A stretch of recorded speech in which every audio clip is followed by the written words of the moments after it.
Check. Yeah. Yeah. Check. Check one. Hey. Hey. Hey. Hey. Check. Yeah. Yeah. Hey. Check. Yeah. Yeah. Yeah. Yeah. Yeah. Check. Hey. Hey. Hey. Oh. Check. Check one. Hey. Hey.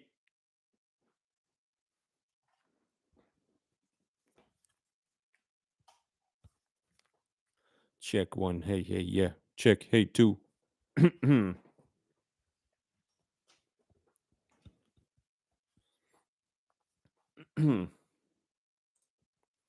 Just getting set up here. Hey. Hey. Check. Yeah. Yeah. Check. Wait. Hey. Hey. Check. Hey. Hey.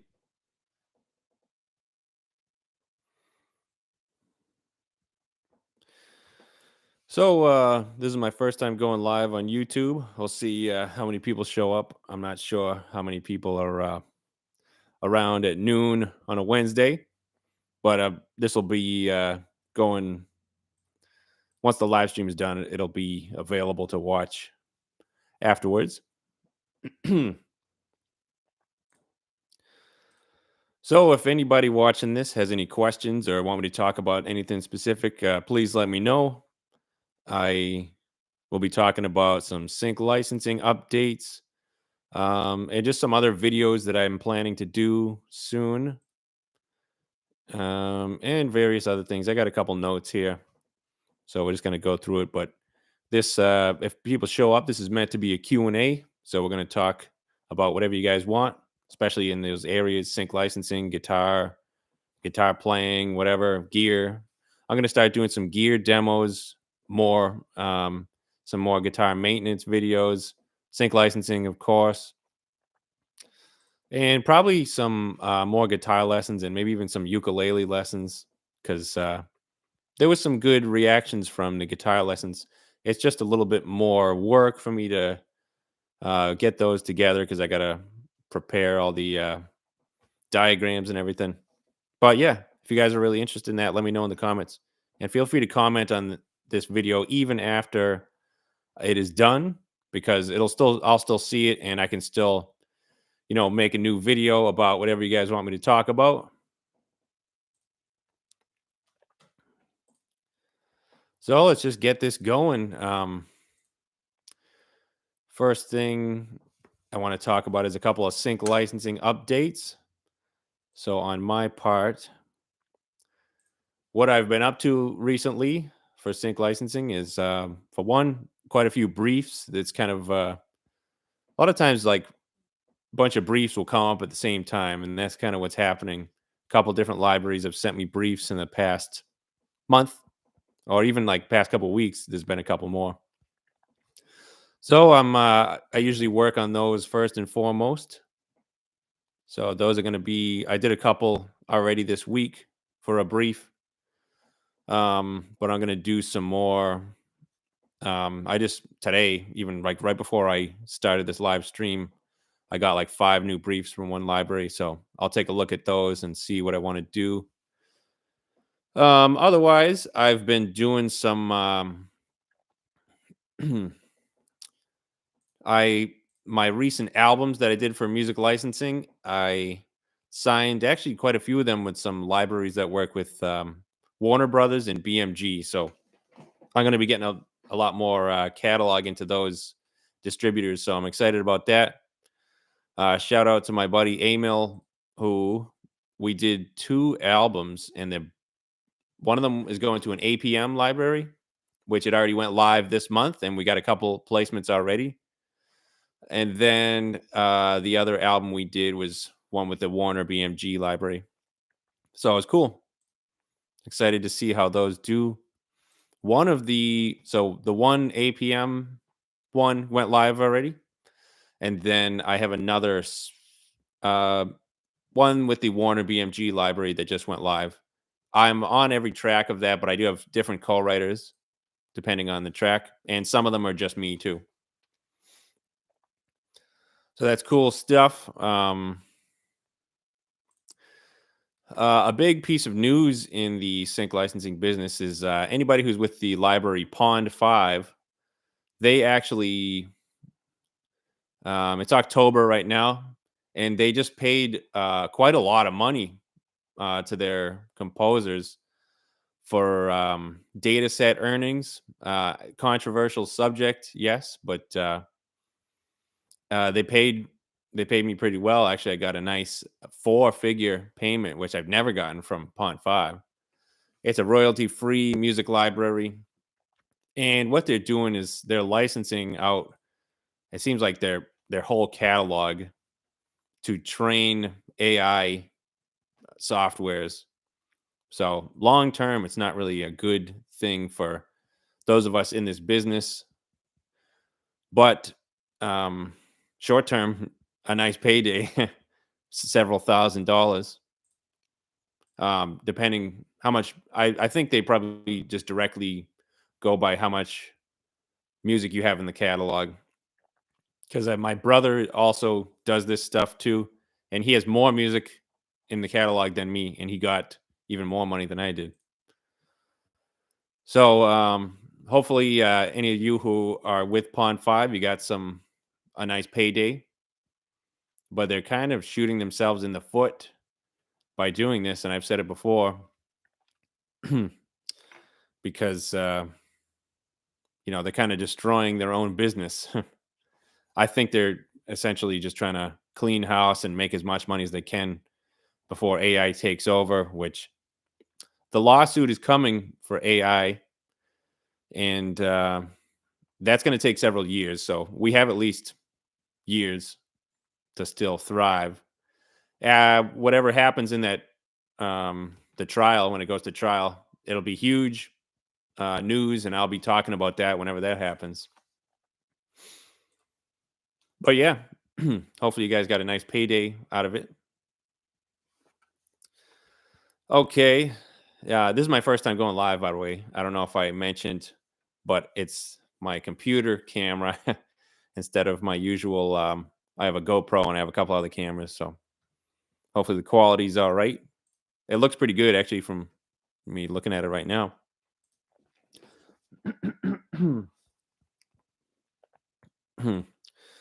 Still sticking with some sync licensing stuff. Some people have commented, like some people talk to me and they think that I only do exclusive music for music libraries, and that's not the case. I do have my early days were a lot of non-exclusive royalty-free stuff. Pond Five, some Audio Jungle. I worked with Getty Images a lot back then, which they're not around anymore. They're around, but the Getty Images music um, portal or whatever is not around anymore.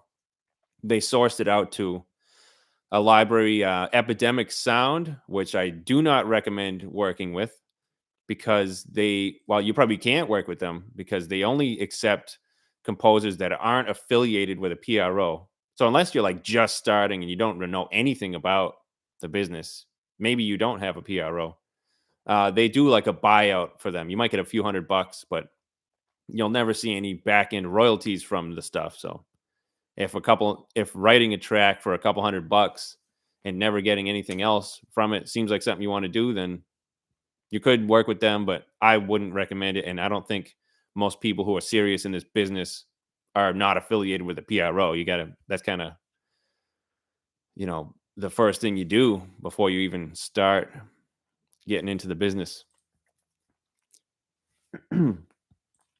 So no, I don't just do exclusive stuff. I started out with the royalty free. I switched over to exclusive mostly for sync licensing stuff because that's where the TV placements are from my experience. I've gotten a small amount from royalty free, but 99 at least 99% of the stuff is from exclusive libraries. So if you're strictly looking to get TV placements and bigger earnings than royalty free libraries, then exclusive libraries is the way to go. And I realized that about 2 years into my career doing this.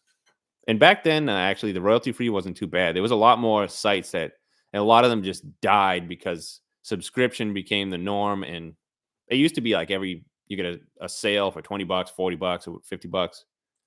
Now, like subscription libraries have all but ruined it. But yes, I do make some original artist music, which I put it. You can check them out on my YouTube page. I have some like live videos where I recorded acoustic, versions of the songs too. You can check them out. And those tracks, I put them on. I'm selective about where I put them as far as non-exclusive sites. I do like serious non-exclusive websites for those, like Crucial Music and Tune Edge. I don't. I'm not trying to have YouTubers use this stuff for pennies because that's what royalty free is going to be now, and even back then it was.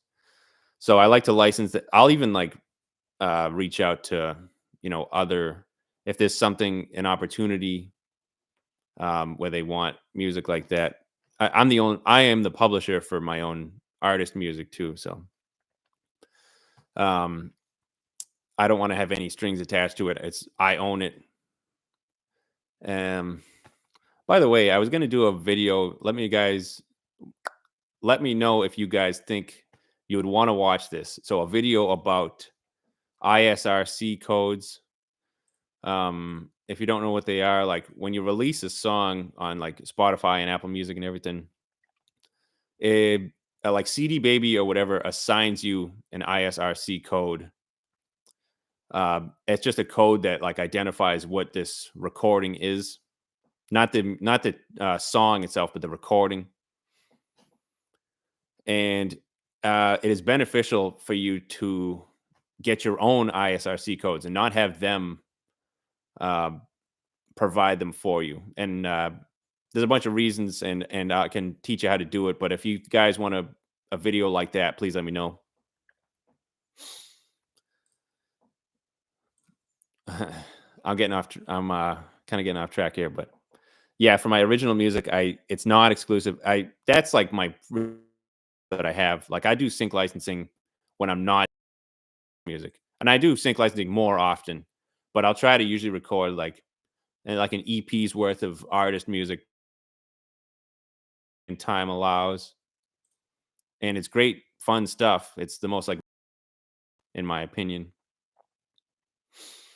So that stuff I license as any way that I can, other than exclusive libraries, because I'm not going to give away my babies, if you know what I mean. Okay. Yeah, we haven't seen anybody showing up yet, but I'm going to post this later on to some groups.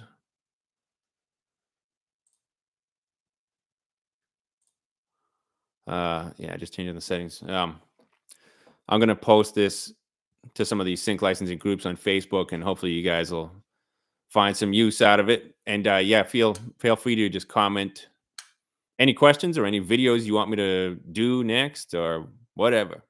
Any comments, you could say, I hate this. And if you hate it, I'm sure you probably are leaving the video. But anyway, aside from sync licensing, that's all going well. Oh, yeah. One more thing is the last video I did was a video about how I'm leaving ASCAP to join a different PRO. And we have an update on that. I am officially going to be going with BMI because I was talking to CSAC about potentially joining, and I had a music library publisher try to contact them on my behalf, but they were just talking to me personally about it, and they just thought that it wasn't going to be a mutually beneficial situation. I don't know how. They seem really selective about who they let in. It's not, you can't just join CSAC. It's invite only. But after careful consideration, they told me they thought it wouldn't be mutually beneficial, which, all right, whatever. Maybe I do BMI for their contract for BMI is 2 years. So we'll see where I'm at after 2 years. Maybe if I have like theme songs or something by then, they might reconsider. Or if I had like a major Coca-Cola commercial or something. So ultimately, I would like to get there, but BMI is where we're going right now. In January, I'm going to switch over and I'll be live with BMI in July. I was going to, real quick, some numbers, even after I decided I was leaving ASCAP, I got my domestic statement. All right. So in my ASCAP account, I have. Ooh, we got somebody. How we doing? Whoever you are, I can't see who it is, but in my ASCAP account, I have over 300 Q sheets, and I have over 500 domestic American placements. All right, maybe 600, whatever. I haven't counted it, but out of 600 placements over the last 6 years, let's call it, and 300 Q sheets. Guess how much I got from my domestic ASCAP statement? $198. If you can believe that. They mostly don't pay for sports. Like I have Chicago Cubs. I have a million placements on there. Probably literally like 200 or something. I've gotten paid for like two of them because it hit the survey. So yeah, that is not something I want to deal with. I want to actually make money in this business. And I'm getting international royalties from them, but the domestic is a joke. So we're switching, and I already talked about it. So yeah, that's just the update that I'm officially going with BMI. I'm gonna start doing some more videos that aren't just sync licensing. I've already done some, but a couple that I want to focus on, in addition to the sync, is some gear demos. As I'm a guitar player and I have some good gear, I'm just gonna try to record some demos of the gear that I have and gear that I might get. And along those lines, I've been talking about doing a Gretsch video because I got a new guitar a few months ago, and I just have not found the right sound that I want out of it. So I was gonna do a demo, but I'm gonna actually switch the pickups of that guitar, and then I will do a demo after that. But I'm still waiting for the pickups to come. Going with Lawler pickups. If anybody cares or knows about that, but the guitar is really cool looking. So I'm excited to share it. And finally, once I do the demo, it'll sound good too. It just sounds muddy. So yeah, gonna do gear demos, and I'll probably do some more guitar lesson videos. Uh, if you guys are just joining me, please feel free to ask me any questions or whatever. This is a Q&A. We're discussing just kind of some updates type videos that I'm gonna plan to do soon. If you have any recommendations of videos you want me to do, please let me know in the live chat or in the comments. Even if the video is over, I'll still see the comments and I'll still respond. So yeah, gear demos, guitar lessons. I will do some more of those because I did a handful in the summer and they actually pretty quickly got some good views. Those are just they take a little bit more effort on my part because I got to make diagrams and everything. But yeah, still good stuff, and I like helping because I do teach guitar lessons a few days a week in person, and I do online lessons too if anybody's interested. But I'm located in New Hampshire, and I teach actually in Massachusetts for the ones that I do, kind of central Mass, and I'm in southern New Hampshire. Um, And the reason I haven't been posting as many videos lately is just I've been so busy. I'm having this month alone, I have 12 gigs, which I had four straight over the weekend, like Thursday through Sunday. And then on top of that, I have the two babies now, well, two kids. So that's taken up a lot of time. And we had to actually wean down our daycare schedule because it was getting a bit expensive. So I have the kids about half of the week now. So that's why I haven't been posting as much. But I do plan to do these live videos or any other videos. Hopefully, trying to do once a week or once every couple weeks. Once I get into a routine of it, then it'll be easy enough. But with everything going on, and the sync licensing, because I do prioritize that, especially briefs. I like to do that still. But YouTube, until I'm trying to still monetize YouTube, we're almost there for the first level of monetization. So please watch some videos and comment if you can. It means a lot to me. And I hope you guys are enjoying the content so far. Anything you want me to do, um, feel free to let me know. Let me take a look at my notes here. We have,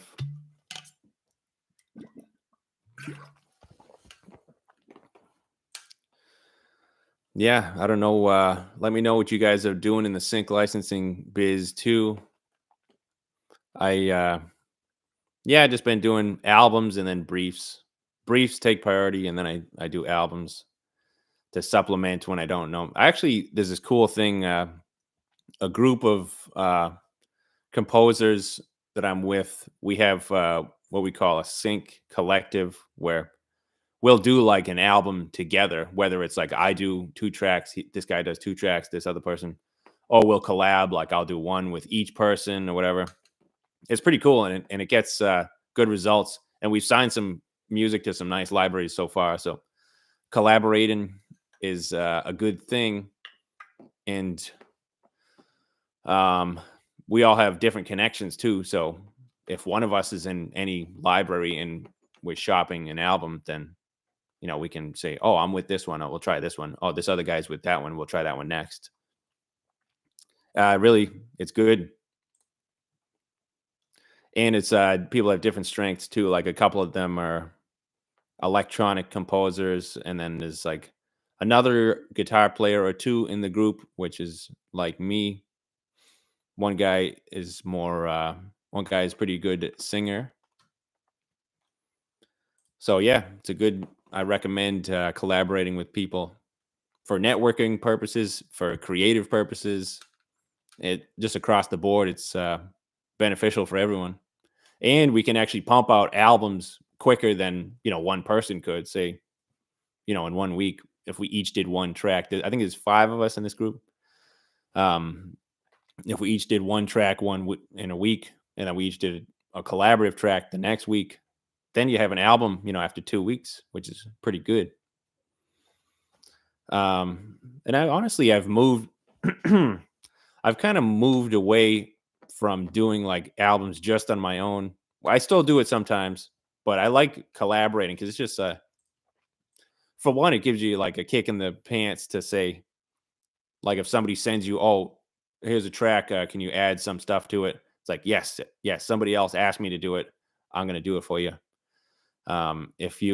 If I'm left to my own devices, I might get lazy or whatever. But also, you come up with stuff that you just wouldn't come up with otherwise.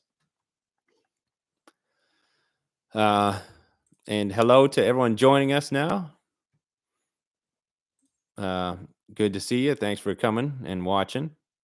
And feel free to say hi. Let me know anything you want me to talk about, or any videos you want me to do soon.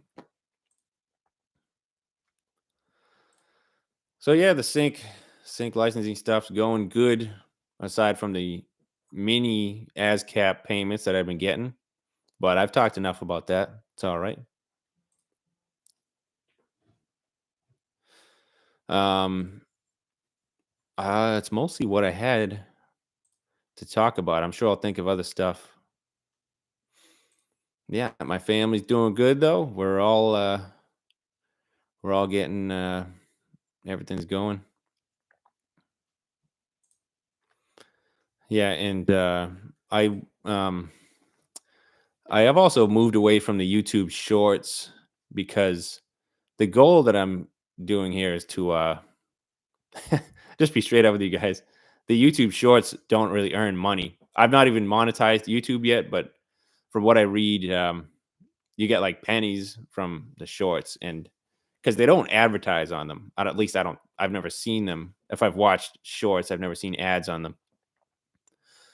But real videos, like when there's a commercial right before the video, or in the middle of the video, or whatever, or at the end, That's where you actually make money because somebody's paying to advertise. So I'll probably still do some of the shorts. Like I was doing the joke ones, like memes, like the guitar player empties his pockets and stuff like that. That's still funny, and if I have the time, I'll still do some stuff like that because it's entertaining for me. And a lot of people on my social media pages like that stuff. So it's all for the fun of it, not for any money. But we want to monetize, and you want to monetize your music as much as you can for sync and otherwise. So I am here to help you guys learn how to do that stuff if you don't know. And I can do some guitar lessons and gear demos and stuff. The sky's the limit, and anything else really. I was thinking about doing a microphone comparison because I've collected some mics over the years with recording all the sync stuff and whatever. So we might do some of that. Anyway, yeah, that's pretty much all I had, guys, that I wanted to talk about. I didn't get any Q&A stuff, but first time going live, I'm not surprised that there isn't much, especially since I didn't advertise this beforehand. I just kind of sat down and hit record. I went to the dentist this morning, so I was like, oh, when I get home, I'm going to go live on YouTube. Yeah, so guys, I'm sure I'll get some comments afterwards. So please let me know anything you want to do, you want to talk about anything at all. Please just comment or whatever. All right, guys. Hope you have a good rest of the day, and we'll see you in the next. The next video is probably going to be a planned video, not a live. I mean, I did plan some of this out, and it's just kind of off the cuff for some of it too. But the next video will probably be something from my list. But if anybody recommends a video they want me to do, I'll put it at the top of the list, especially if it's won't take too long to do. But either way, I'm here for you guys. So, all right, thanks for watching, and we'll see you next time.